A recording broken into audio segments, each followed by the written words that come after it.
Assalamualaikum warahmatullahi wabarakatuh. Salam dari Taksistan. Pada malam hari ini kita akan belajar mengenai PPH Badan Lab 6.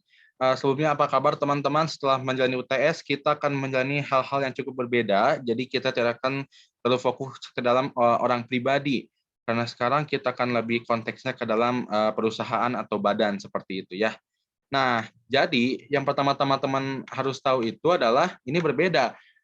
Skemanya sih mirip yang kita pelajari di dalam akuntansi, di mana kalau ada laporan laba rugi, teman-teman nanti kan akan mengkalkulasi penjualan dikurangi dengan retur penjualan, potongan penjualan, kemudian pada pembelian akan dikurangi, dan ada retur pembelian, potongan pembelian, itu nanti hasilnya akan menghasilkan laba penjualan bersih, yang nantinya penjualan bersih tersebut akan dapat dikurangi dengan biaya-biaya ataupun dengan penghasilan dalam negeri ditambahkan, penghasilan luar negeri ditambahkan, pokoknya ujung-ujungnya itu teman-teman akan mendapatkan suatu PKP atau penghasilan kena pajak.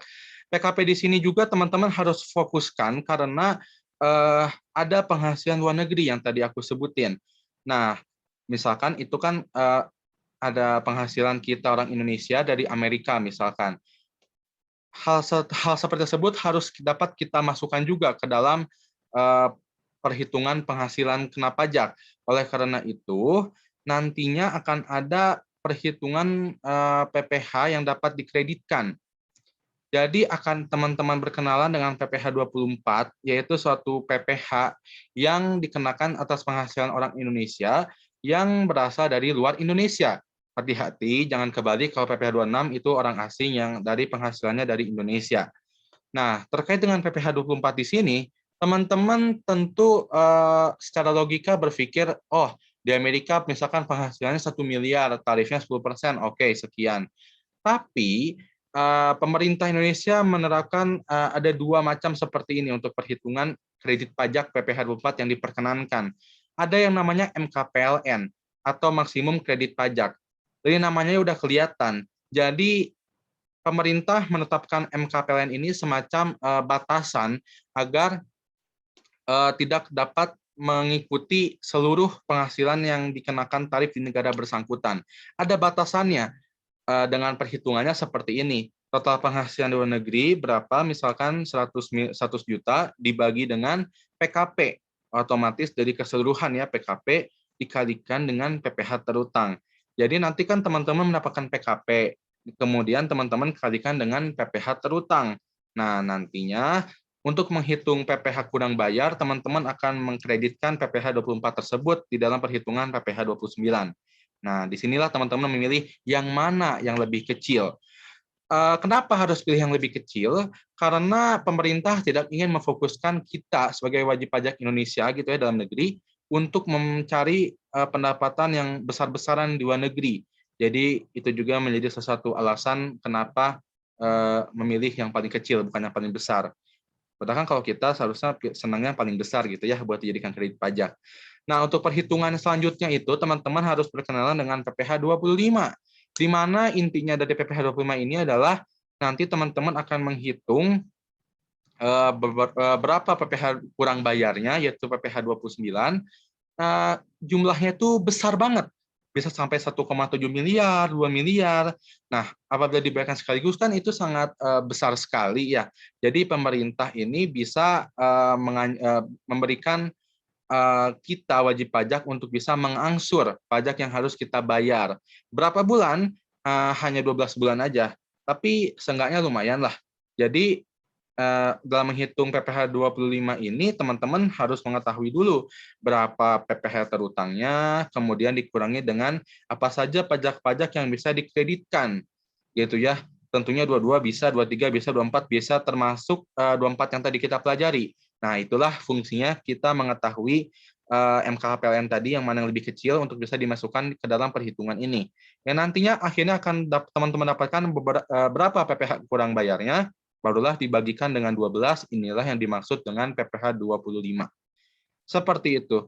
Kemudian kita akan masuk ke dalam perhitungan PPh badan, di mana PPh badan di sini itu cukup kompleks ya. Aku sih saranin teman-teman sudah mulai terbayang-bayang dua angka. 4,8 miliar sama 50 miliar. Kenapa? Jadi teman-teman, tarif buat PPh Badan ini simpel, hanya ada satu, 25% buat tahun 2019 ke bawah, kemudian 22% itu tahun 2020 dan tahun 2021. Ini 22% ya yang saya maksud. Kemudian untuk tahun 2022 itu tarifnya 20% saja. Jadi teman-teman sekarang fokusnya ke 22% aja sesuai tahun kita saat ini. Tetapi nanti kalau di soal tergantung soal ya. Kemudian setelah itu teman-teman dapat menghitung berapa sih PPh terutang badannya. Dengan cara itu ini ada dua. Teman-teman harus mengetahui yang tadi aku bilang, tarif di sini itu melihat berapa jumlah peredaran bruto. Jadi nanti biasanya teman-teman tahu ada penjualan itu belum dikurangi biaya, itu namanya peredaran bruto ya. Atau biasanya disebutin di soal berapa, apakah lebih dari 50 miliar, apakah kurang. Kalau kurang dari 50 miliar omsetnya tadi, itu teman-teman berhak untuk mendapatkan yang namanya fasilitas. Hal ini tertuang di pasal 31E Undang-Undang 36 2008 tentunya ya. Jadi teman-teman itu ibaratnya buat peredaran bruto sampai dengan 4,8 miliar, itu tuh bisa mendapatkan fasilitas. Walaupun peredaran brutonya misalkan 40 miliar gitu. Yang penting teman-teman mendapatkan fasilitas sampai dengan angka 4,8 M. Nah, itu tuh tertuang di PP nomor 30 tahun 2020. Jadi intinya itu teman-teman supaya nggak pusing, teman-teman hanya perlu mengingat 4,8 miliar itu selalu ya. 4,8 M dibagi penjualan bersih dikalikan dengan PKP. Nah, itu nanti teman-teman dapat angka A ini. Nah, angka A ini nanti teman-teman akan bawa ke dalam non fasilitas.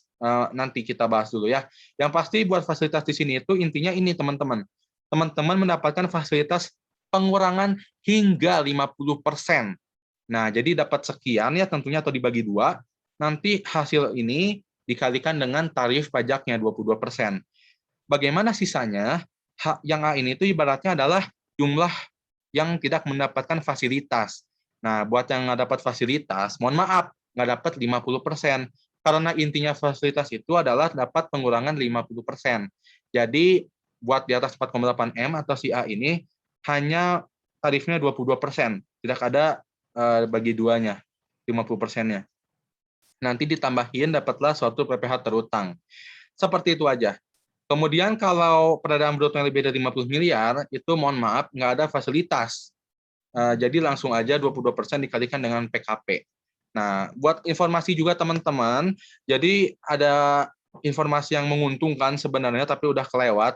Tahun 2018, 2019, 2020 itu ada PPh final, buat yang omsetnya atau brutonya itu adalah kurang dari 4,8 M.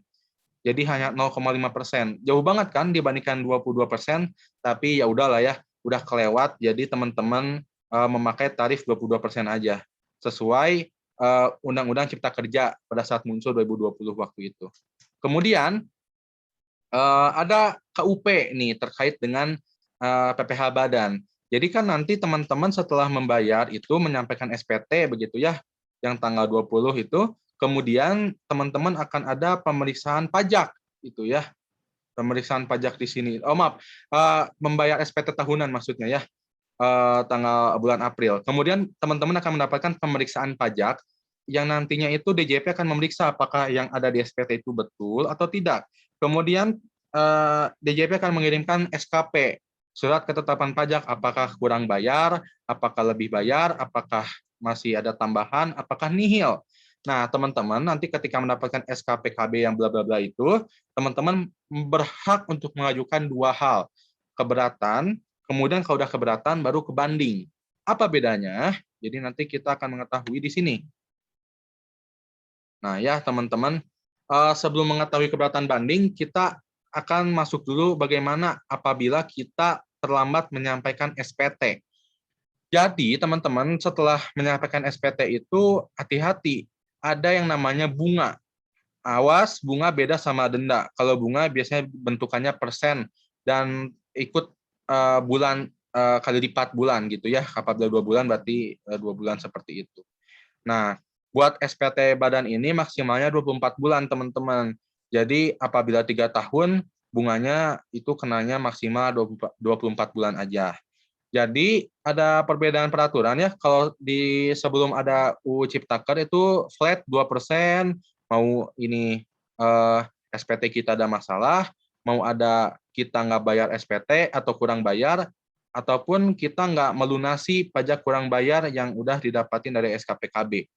Jadi yang pertama itu adalah terkait apabila kita eh, melakukan pembetulan SPT sendiri, kemudian terlambat bayar SPT gitu ya, itu teman-teman udah pakai tarif yang ini aja, suku bunga acuan ditambah 5% dibagi 12.